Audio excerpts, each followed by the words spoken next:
Okay, I'm here with this Taito Space Invaders Part 2 cocktail table machine. It's kind of sitting here in the grubby side of the office / workshop. Just removed the board set from it. This was powering up and just showing bars like it's not fully booting. So there was a time where we first got it, I accidentally dropped this lid shut and it would work for a while. I'm going to take a look and see if we need to look at anything on these boards.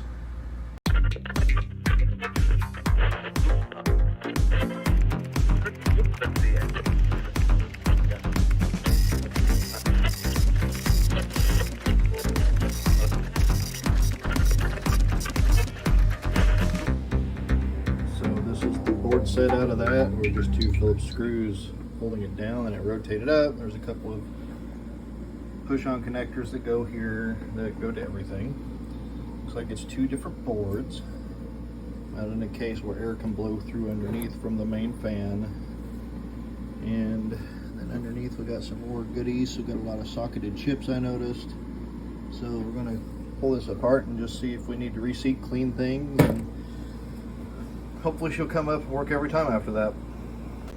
Some interesting dates here. We see 7/7 of 80 here. And over here we have a inspection tag of some sort dated December 27th, 1982.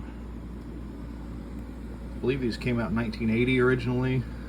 They may have been manufactured for a couple of years. I don't know. Just looking at how these are mounted, it looks like these boards just slide in or supported there, and we can probably take this wing nut off and slide this off and then slide the two boards out. Okay, we've got that loose. Let's see if we can gently wiggle these out. Oh, it's pretty tight. I bet we have to loosen these as well. There's a couple cross supports there, like bars that go across. I'm just going to loosen these.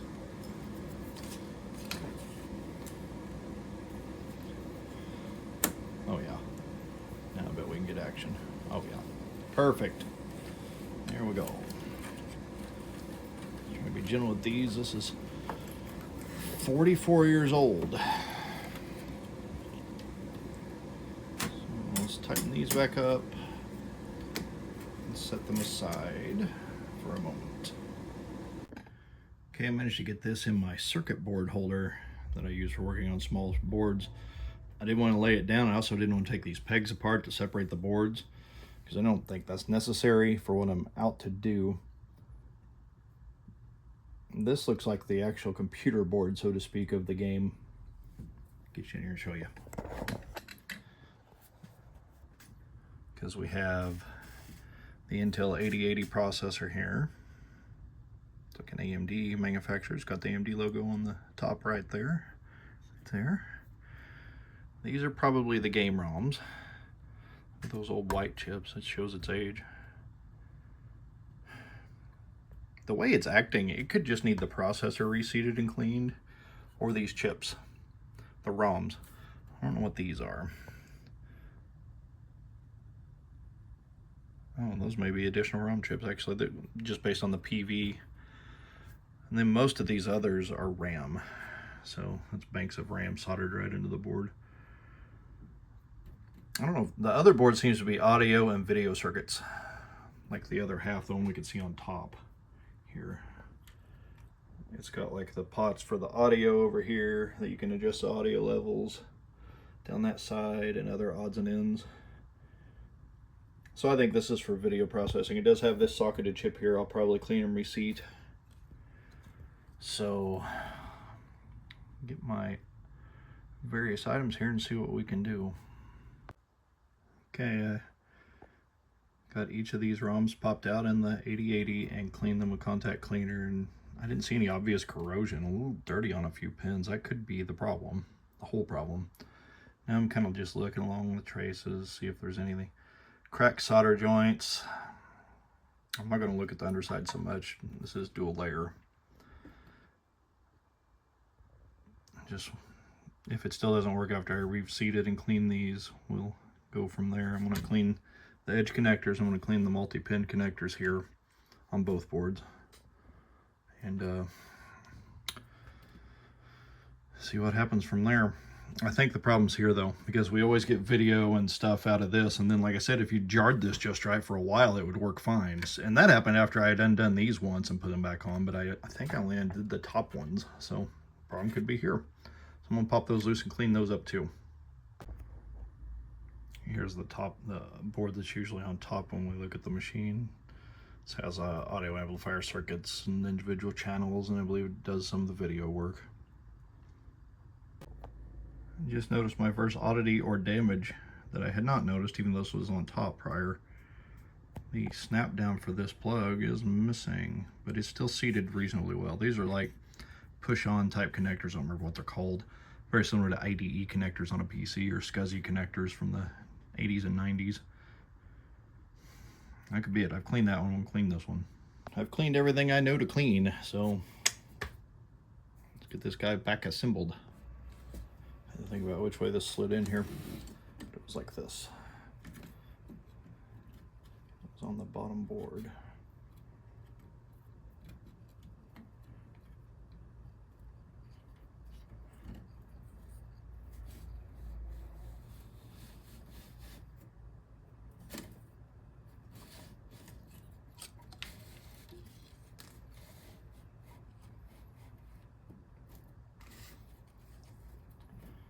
All the way back.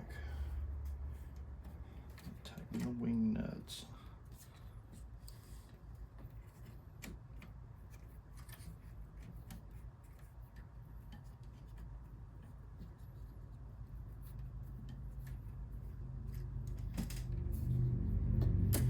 It's a pretty clever little packaging idea, to be honest. So, sorry, a little off camera for you guys. Got the little rods there, you can just tighten these up and then get a whole unit when you're done. Last but not least, that guy I left it in there.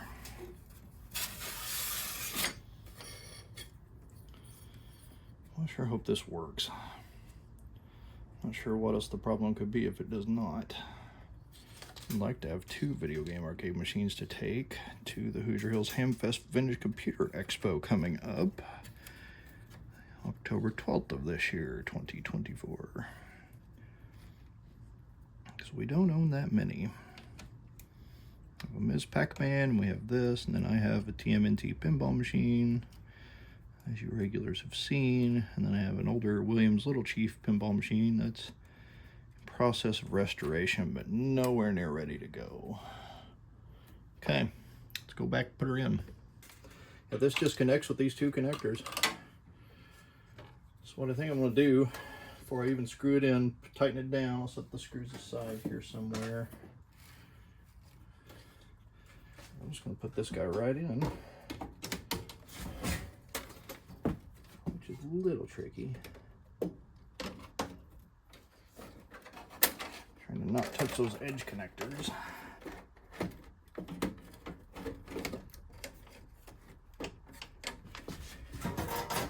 Roughly where it went.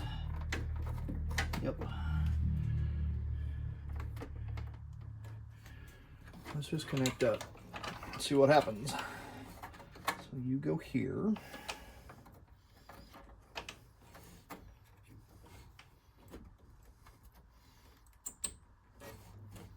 You go here. All right, moment of truth, I guess. You can see the screen? Yeah.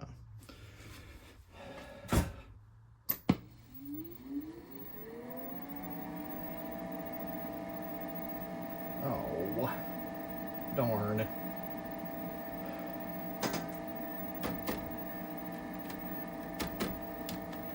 That came up the same way, guys.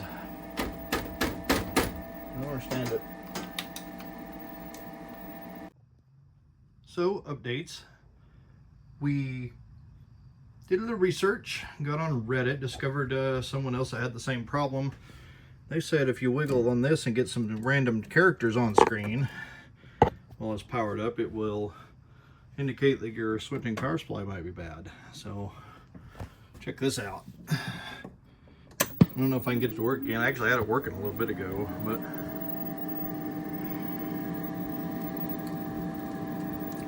you just wiggle on this, it sometimes will do its thing, or try to. There, that's actually going to start. Yep. It's very touchy though. And I was trying to adjust the screen pots on the CRT, which I'm trying to do without getting myself killed. It's pretty touchy too. Come on, hold for me.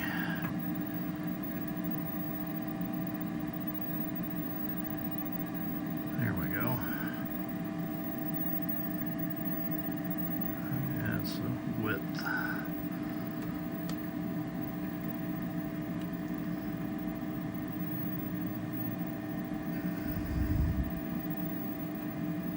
Everything on this thing is hard to turn. Like that'll work for a bit. Like I can start the game and it's going to behave for a minute. So, but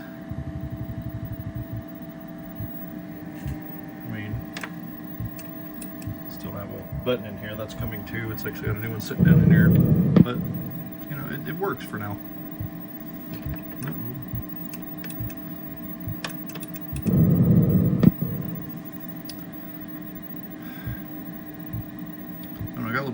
Weird retrace here too, and it's cutting off. But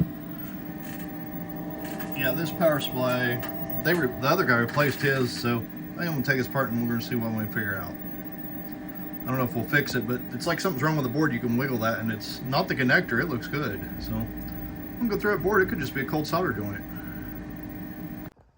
Okay, there it is. Power supply. Has AC in, then it has rectifiers, blah blah blah, everything else comes out. Connector B. So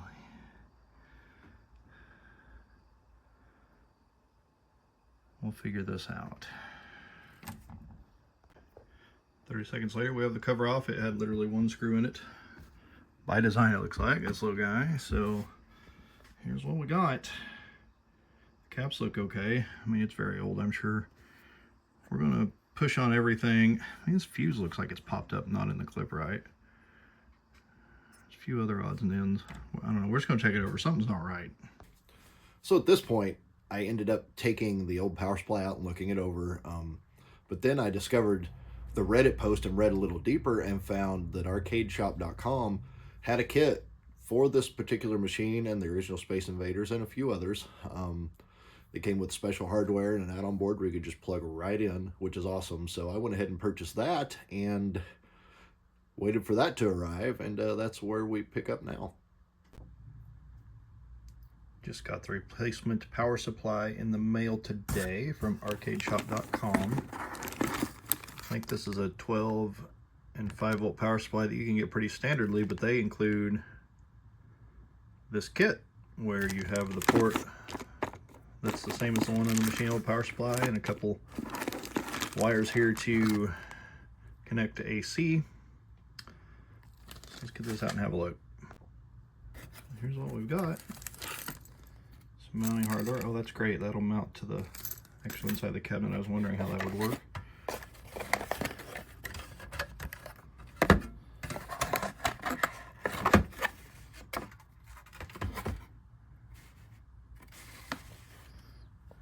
Very cool. So this then, it looks like you match these lugs here to those. So it goes like this actually. And those go onto those screws. Those 5 screws there. And you got the AC in, and there's a ground line. Very neat. So this goes where that other power supply used to be. So it will mount in this vicinity, and it looks like our mount screws can go right here. We can even hook the ground line in, it looks like, so very cool. Okay, got this mounted on, just tightened the screws down on these lugs, pushed in all the way. I was a little concerned about the clearance here, but this mounts so nice and solidly that I'm not worried about that now. We'll just make sure we put support here as I push the plug in. You could probably put something non-conductive under there to brace that. I think it will be just fine. this will not be unplugged a lot, you know, unless this power supply fails sometime down the road. So next we'll get this situated. Okay, now I've got the little leg guys put on here. I'm thinking, here's the connector here.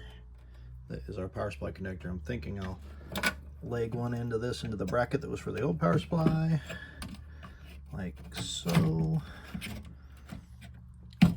so that it's just buckled in there in that bracket down there. Yep. The silver one, yep. And then we'll put a screw in here. Oh, and I did find this. The missing clamp off of one of our connectors back here, if you recall from earlier in the video. Of course it's broken, we can't use that. This is our AC feed. Thought about taking the connector off the other power supply so I could just plug this in. Oh, let me think on that. I had forgotten rather that the other side of that wire is actually this. It goes into this little noise filter. Could just utilize the noise filter, but I don't think I need to. There's noise filter in this new power supply, so I'll probably just take this loose, trim those off, get them connected together, use some shrink tube on them. Yeah. Ended up going with wire nuts.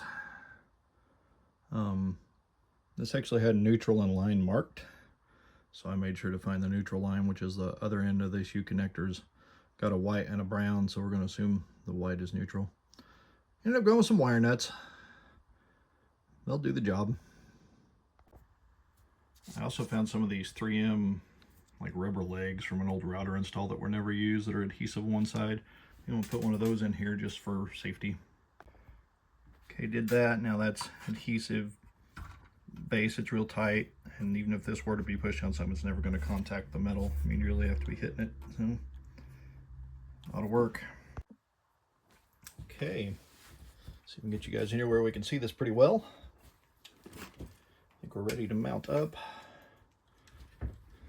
So I'm going to start, see how much play I have on this. It does have a notch, good to know. That's what I wanted to see, make sure we're not plugging it in the wrong spot, you know. Put some pressure against that to work it in.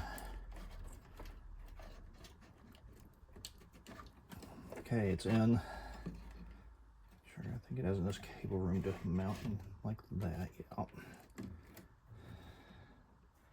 So I've got the bracket in the front. There's just enough clearance of the speaker to work. Grab my screwdriver and we'll mount this down here. Actually, it has some play in it. How far back can I go? Oh yeah, I like that better. That ought to do. I got myself a little lock washer and washer off an old speaker I think I'd taken apart. I try to save hardware because you usually can't find a use for it again. Eventually.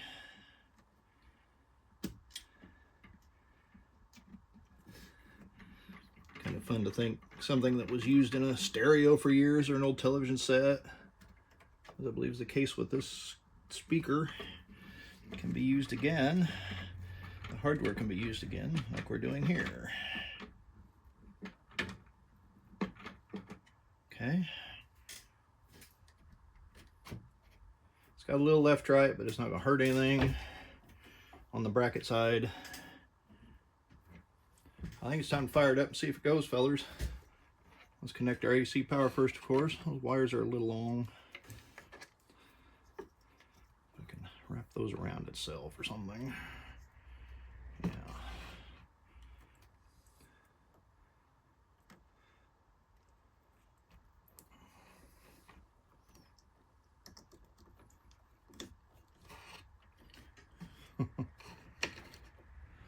It's back here, just other connectors. Yeah.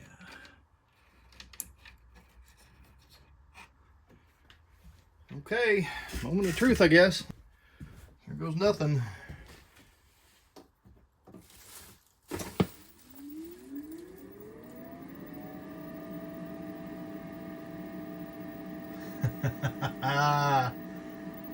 Excellent. No finagling or weirdness, just working. That's wonderful. I thought about replacing this fan, it sure is loud. But I don't have the keys to open certain things. I really have to disassemble it deeply, I think. This will do for the purpose of its next use. I have to adjust the width on the screen and stuff. I'll get to those pots and figure that out. Sure looking good though. Good deal. Still gotta put my fire button in. We'll cover that here in a minute. Actually got the other one where I can reach it, I think. Yeah.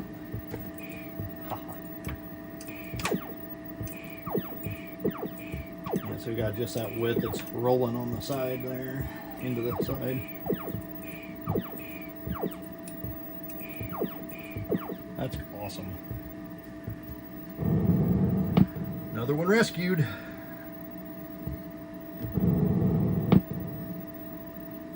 Okay, first thing I want to check is, before I put my new switch in, so last step we need here. So these switches can have two different modes, right? And I got my multimeter on diode check here so you guys can hear when we have connection. See? So let's do one here.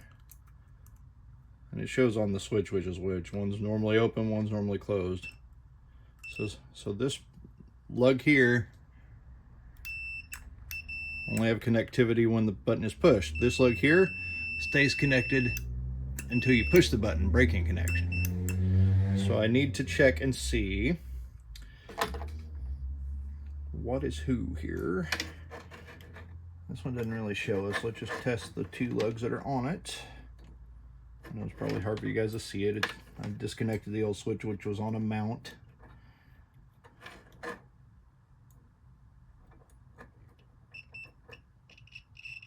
Okay, so it's the same setup, but it is on the, it completes the circuit when the button's pushed, so that's what we wanted to know.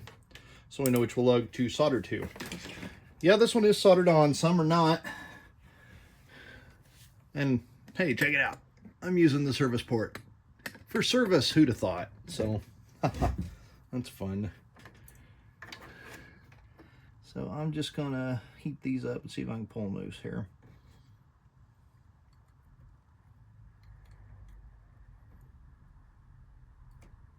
One.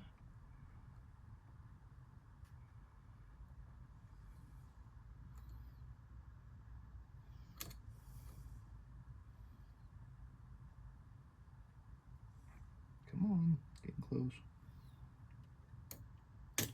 Two.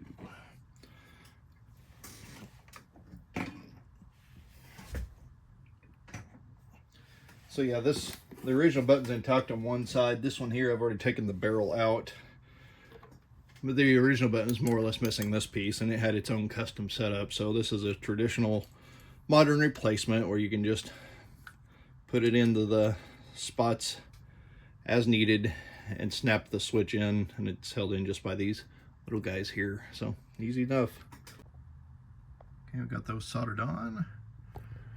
Should be good to go. We'll get this installed. Do a little before and after. It's kind of a neat little switch deal. It holds itself in there and off we go. So let's give it a test run.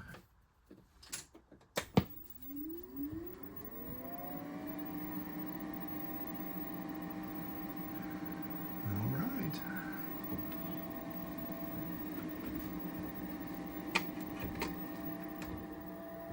To polish this glass up.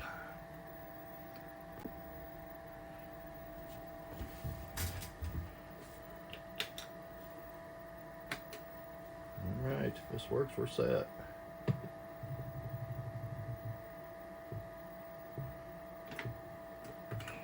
Perfect. Couldn't work better.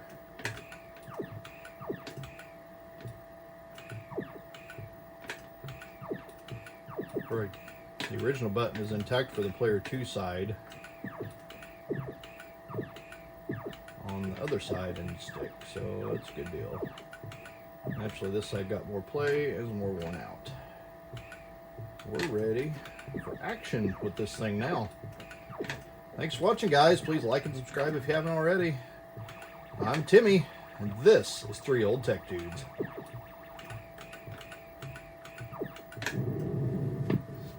Thanks for hanging out with us here on 3 Old Tech Dudes. Please subscribe to us here on YouTube for more tech old and new, tinkering at the workbench, repairs, ham radio, electronics, computers, and more. Please like this video and share 3OTD with your friends to help us grow the channel. We tweet at 3 Old Tech Dudes 1 on Twitter, and you can keep up with us on Facebook. Just search for 3OTD and look for our logo. Thanks so much for watching.